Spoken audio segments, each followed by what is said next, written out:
સુરતમાં 7 વર્ષની દીકરીને દીક્ષા આપવા મામલે આવ્યો મહત્વનો નિર્ણય। દીકરીના પિતા દ્વારા કોર્ટમાં અરજી કરી હતી। દીકરીની માતા દ્વારા દીકરીને દીક્ષા હમણાં ન આપવા બાબતે એફિડેવિટ કરી હતી। આજે સુરત ફેમિલી કોર્ટમાં બંને પક્ષના વકીલો એકબીજા સાથે રહ્યા। ફેમિલી કોર્ટમાં આવ્યો સુખદ સમાધાનનો નિર્ણય।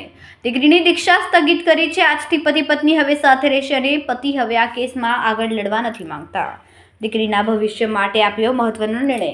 બંને પક્ષના વકીલની દલીલ બાદ મહત્વનો ચુકાદો આવ્યો અને બંને વકીલોએ નિર્ણયને આવકાર્યો। હું Ketan Reshamwala, advocate, Surat.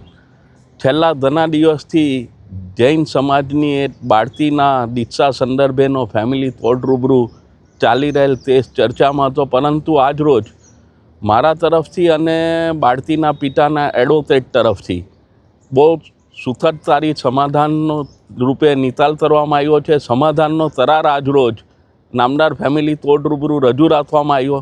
Family court તરફથી એ સમાધાનનો કરાર રેકોર્ડ ઉપર લઈ દીક્ષા બાબતેની જે અરજી હતી, દીક્ષા પર સ્ટે મેળવવા માટેની જે અરજી હતી, એ અરજી ફેસલ કરી દેવામાં આવી છે અને જે સમાધાનનો કરાર રજૂ થયો છે એ મુજબ આજ રોજ પછી બેઉ બાળકોને માતા પિતાનો પ્રેમ મળશે અને તારીખ 6/1/2026ના રોજ જે પિતાએ વાલી તરીકે નિયુક્ત થવા માટે અરજી કરેલ છે એ અરજી પણ એ પરત ખેંચી લેવાના છે। તો જૈન સમાજ માટે આજે બહુ આવકારદાયી એક સમાધાન નામદાર ફેમિલી કોર્ટમાં રજૂ કરવામાં આવ્યું। હું બંને પક્ષકારો અને વકીલોનો આ બાબતે આભારી છું કે આવું સુખદ નિરાકરણ આ કેસમાં આવ્યું। કેમેરામેન સેનિલ વિરાણી સાથે વિશાલ છેઠા, માનવ પ્રભા ન્યૂઝ, સુરત।